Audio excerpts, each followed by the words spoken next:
Hi, welcome everyone. This is GoalTime, a show about ordinary people achieving extraordinary success.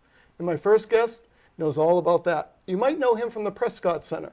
You might know him from Destination Groton. You might know him as one of the top professional realtors in our area. And maybe other things we're about to learn. I'd like to welcome my first guest, Jeff Gordon. Hi, Jeff. Thanks, Jim. Good to be here. Yeah, Thank you. Good to see you. Good to see you. Yeah. First thing I got to ask you right off the gate, this show's about goal time. It's about achieving success. It's about facing adversity, overcoming obstacles. How do you get so much done in a 24-hour day? I mean, somehow you seem to squeeze 50 hours out of every day. How do you do it? Well, it's just not me. It's not just me. I'm surrounded with really good people who are focused and committed to what I'm involved in. So I'm not alone. I may be leading the task, like Groton Fest or Groton Business Association or Destination Groton. I'm the vice chair of Destination Groton. But in everywhere that I'm involved with I'm surrounded by really good, committed people. Yeah. Which you must have in order to, there's no I in team, Absolutely, absolutely key. Let's dig into some of those because I think I know a lot about Destination Groton because I consult every now and then and attend your meetings. And right. There's a lot of people out there that aren't sure exactly what Destination Groton is and what it isn't. Can you explain a little bit more about what Destination Groton is and what its objectives are? Yes. First and foremost, just to be absolutely clear about what it's not, okay, is an initiative to change the experience of Groton. It is not an initiative to change the experience of Groton. Are you saying people don't like change, Jeff? Yeah, I'm saying that. But even if they did, we wouldn't want to change the experience of Groton. We don't want to change the experience of Groton. What it is a realization that was born out of the Groton Business Association, a group of 8 or 9 individuals that realized that the arrival of the Groton Hill Music Center was going to bring a lot of opportunity to Groton in terms of economic growth. Mm-hmm. And we realized that the town isn't ready for that, what would be a stampede of tourism, what will be a stampede of tourism. And we decided that we needed to get ahead of it mm-hmm. and prepare for that opportunity to minimize the drawbacks of it and to maximize on its benefits. Yeah, that was one of the biggest things I realized right away was it wasn't about a group of people who were trying to make Groton the next destination, tourist destination. Right. Your focus was the fact that the people are already coming. Yes, they are. Right? Whether it's the weddings, whether it is the restaurants, whether it's the trails, the natural resources we have. Yes. Certainly Groton Hill Music is just an amazing place. Been there many times already and it's just gorgeous. So the people are already coming and the focus that I heard was that we wanted to find out how we can best serve those people who are already coming and then get them to stay when they do come for an event and not just come for that event and then leave and go back home. Right, that's part of it. Mm-hmm. One of the main initiatives about it was Groton is an expensive place to live. And we continue to see the older generations in our town occasionally get literally pushed out of town because of the cost of living, real estate taxes, for example. Mm-hmm. And we want to bring as much small retail, boutique, little mom and pop shops, nothing like Starbucks, nothing like Burger King or any of that stuff. We want it like Station Avenue in parts of Main Street. We're looking to expand those areas so that some level of economic development can be accomplished. Because if you look at it, there's nothing else we can do. There's no other place that we can expand economic development. That's right. So in a association with getting ahead of the tourism and the possible negative impact it would have on the town and the experience, we have gotten ahead of it to plan for it. And we're working closely with the master plan and the planning board and Mark Haddad, the town manager, and the town hall in general. So we've been at this now for, well, I've been at it for 4 years, 4.5 years. Right. But the Destination Groton Committee is working on, well, we're just over 3 now. Right, excellent. So hopefully the recent article in the Groton Herald, I thought, described it beautifully. You have a great website.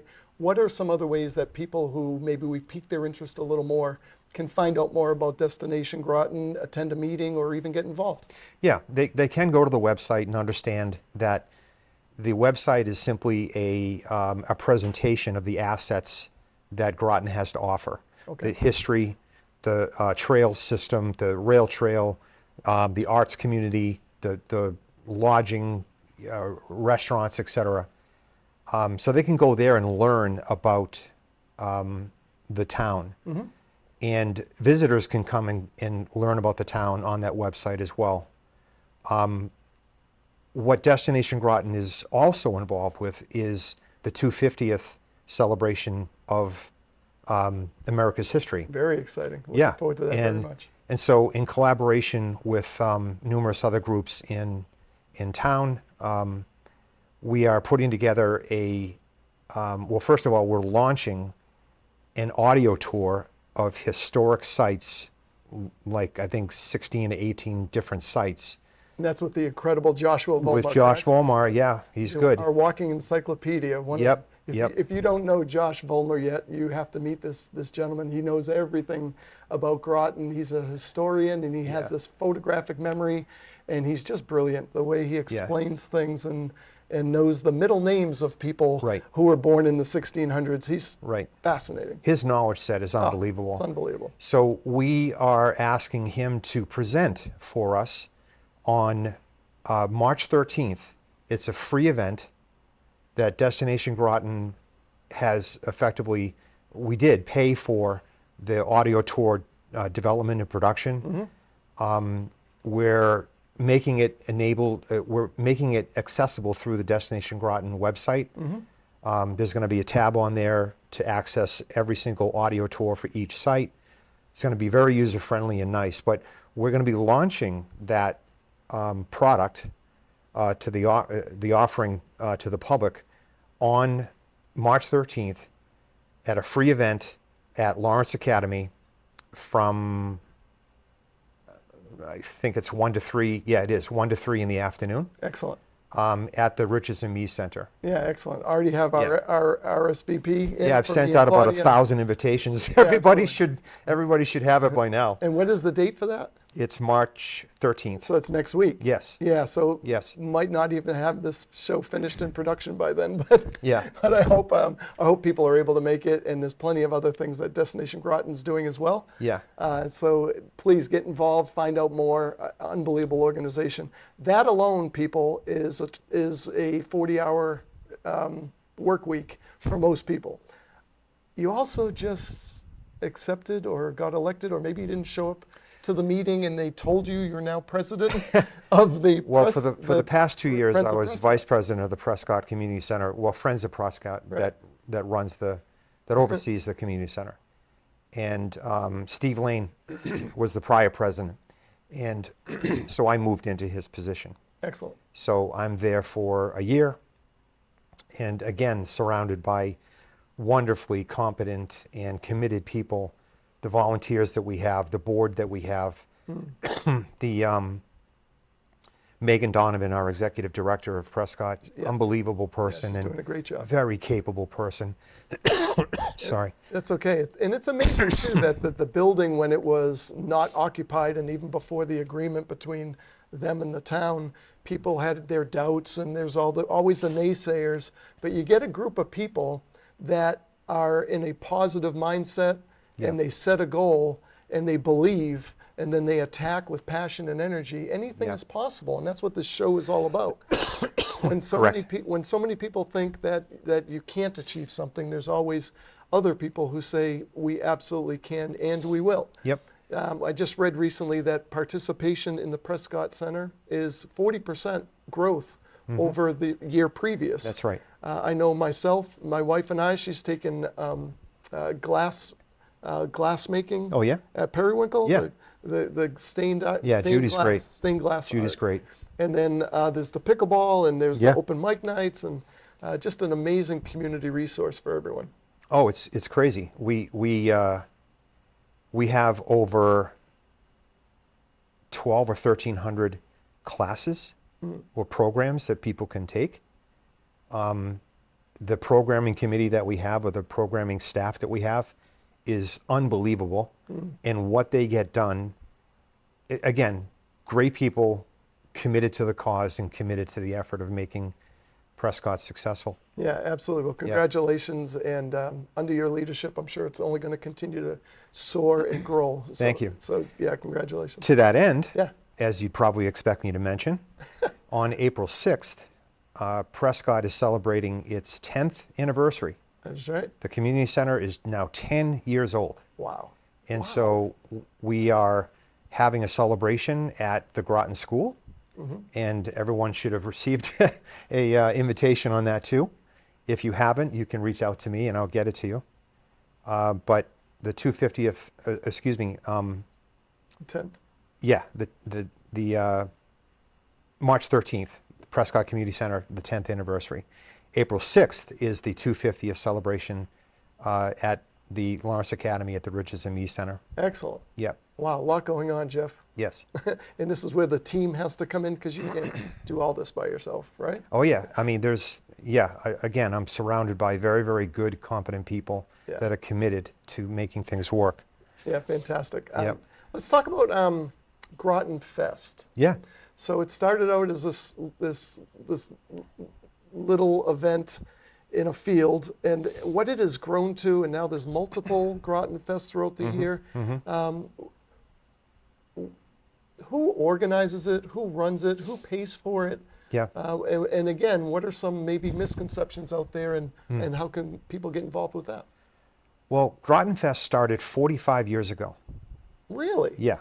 And I forget who first started it, but I know soon after it started, Jane Bouvier, who does Around Town here Yeah, she on the does a same great job channel. on that show. She inspired me to do this one. Yes, she's good people. She's good people. So she started it, basically. And Groton Business Association, I think 7 years ago, acquired it from Jane to run it. And it's been very successful since. Now, as of this year, we have 4 festivals. Wow. Groton Fest Spring, which is on May 18th of this coming May. It's going to be at the Prescott Community Center. And the back field is Groton Fest Spring. Inside the building is a new festival called Groton Fest Kids Oh, I did not hear about that. for kidpreneurs. Interesting. Right down the alley of Groton Business Association. It's wildly interesting Oh, I and love exciting. that Yeah. concept. And so kids that are up to 16 can display their wares, sell what they sell, and we're enlisting Middlesex Savings Bank, Workers Credit Union, and other either institutions or consultants that will help the kids to understand what it means to start a business. So we'll have business planning classes, we'll have financial management classes, we'll have, Wow. yeah, and we're going to have a guest speaker, which is one of the entrepreneurs that's in town. So that's going to be a lot of fun. That sounds fascinating. Oh yeah, it's the first time. So Groton Fest Kids for kidpreneurs is on the same day as Groton Fest Spring. Okay. Same location. Yep. Inside is kids, outside is spring. Yeah. Spring, if you recall, was originated to be a choice list, if you will, of things to do for families and kids during the summer. Okay. Specifically for the families and kids that may not have signed up for something already. Got it. Because a lot of families get to the point where like, oh man, I forgot to sign my children up for some now activities everything's during the full, summer, right. and everything's full. Right.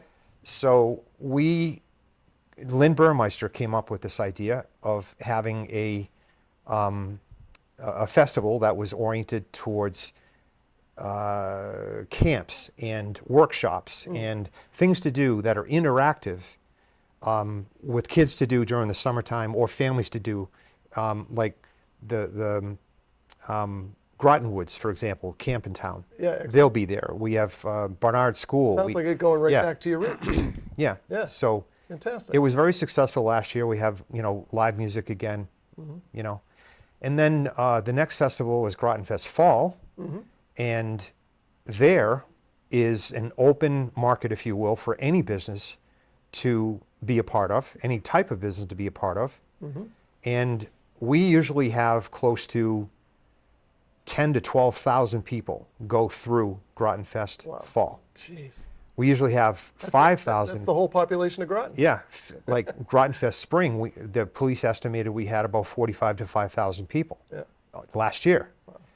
And Groton Fest Winter, which is the next one, in December, the first weekend in December, we attract about 5,500 people as well. Now, Groton Fest Winter is specifically for artisans and specifically for craftspeople, and we wanted an event that was kind of isolated that market to show them off in town.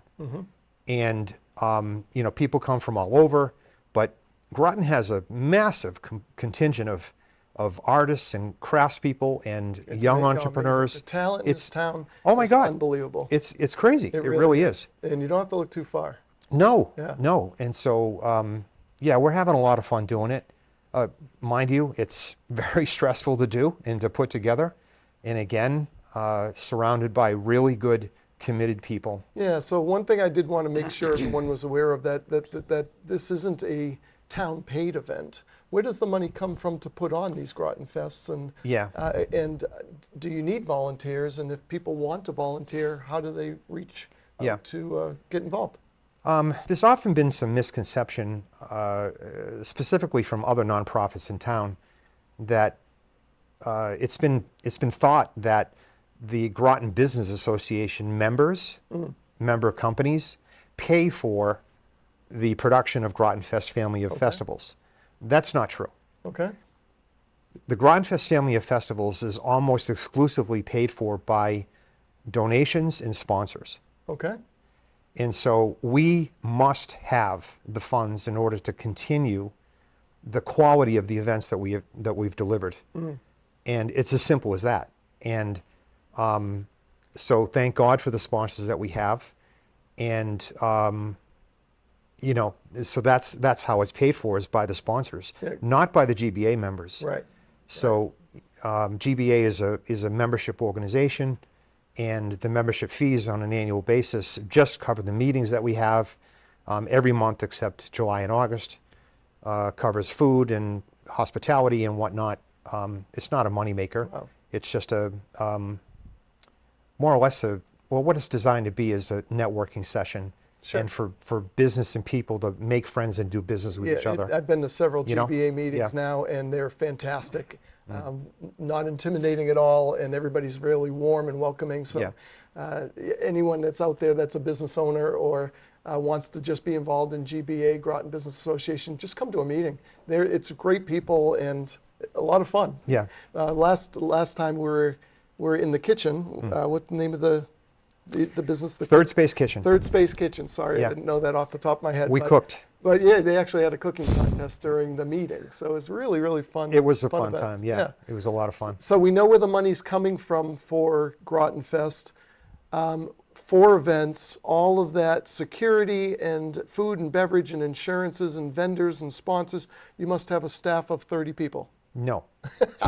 So what does the staff look like, and then how do you guys get that done? Well, we're going to have an event coordinator for each festival, whereas in the past we had 2 event coordinators for all festivals. Okay. And it's just too much.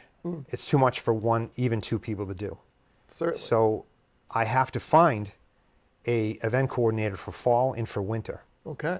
So if anybody's interested in applying for that position, they're, highly organized and and can deal with people and have a backbone, then I'd like to speak with them. And then But, in regards to volunteer, any opportunities for people who might want to Yeah. help out? Yes, there's plenty of opportunity to volunteer. We usually enlist the help of Lawrence Academy and Groton School and Groton Dunstable School System for student volunteers Excellent. to satisfy their community requirements, Okay. right?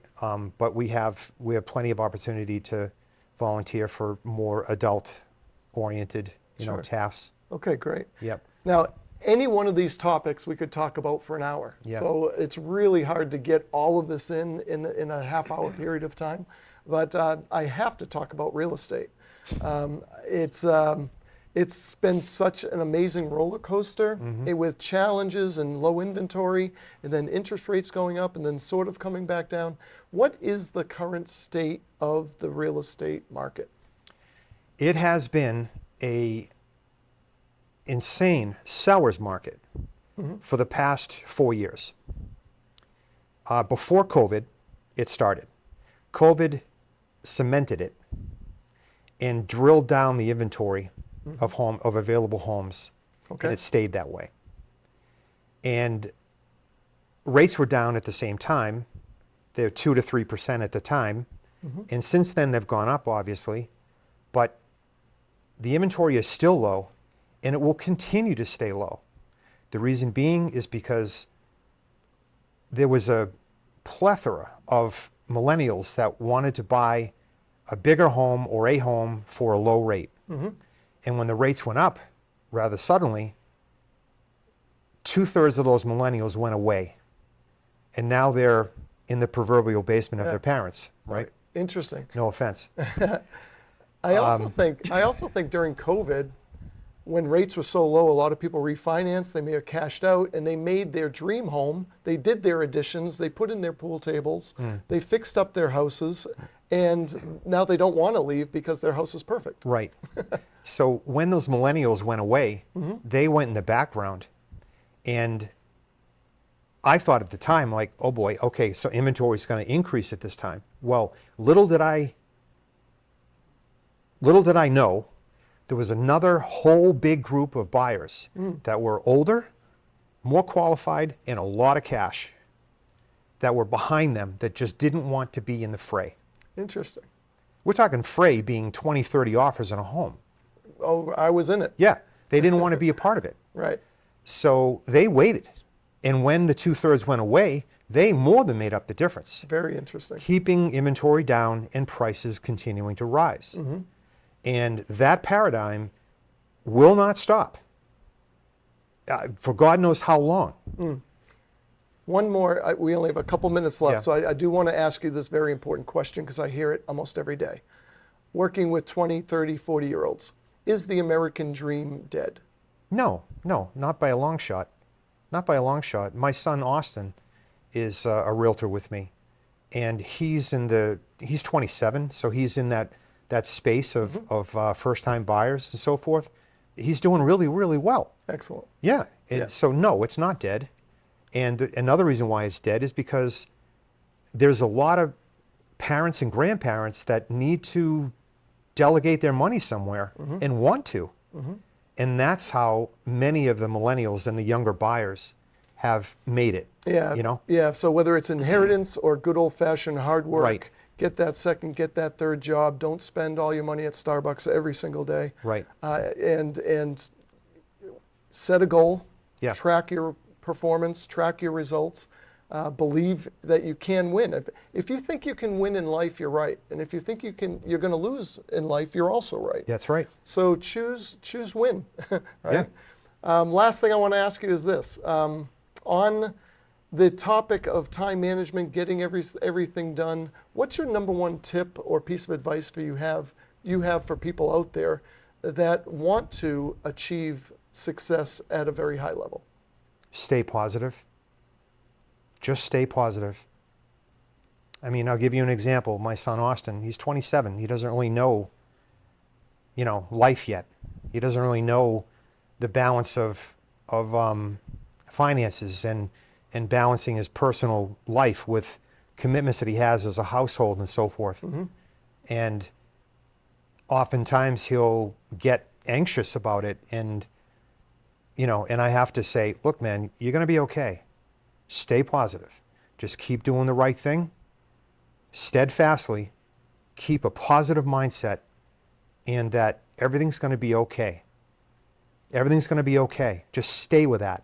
Love it. Yeah, absolutely, without a doubt. Yeah, and the second thing is try and surround yourself with positive people, right? Yes, they say the human being will most likely become the average of what they surround themselves by. That's exactly right. So if you surround yourself with negative, you'll end up with negative. If you surround yourself with positive, Right.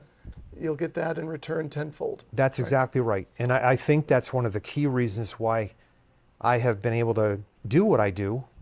You make it more magnanimous than I will, but that's probably one of the biggest reasons, is that everybody that I'm around is very positive and very committed and thinks future positivity. I love it. Yeah. Well, I want to thank you so much, Jeff, for joining us. I want to thank you for everything you do in the community and for helping people make the American dream come true. Well, Jim, I've got a gift for you. Oh, thank you very much, Jeff. Destination Groton. I love Enjoy it. the experience. I love it, and we'll wear it proudly. There you Thank go. you, sir. You're welcome. Thank you very much. Nice to see you. Always a pleasure.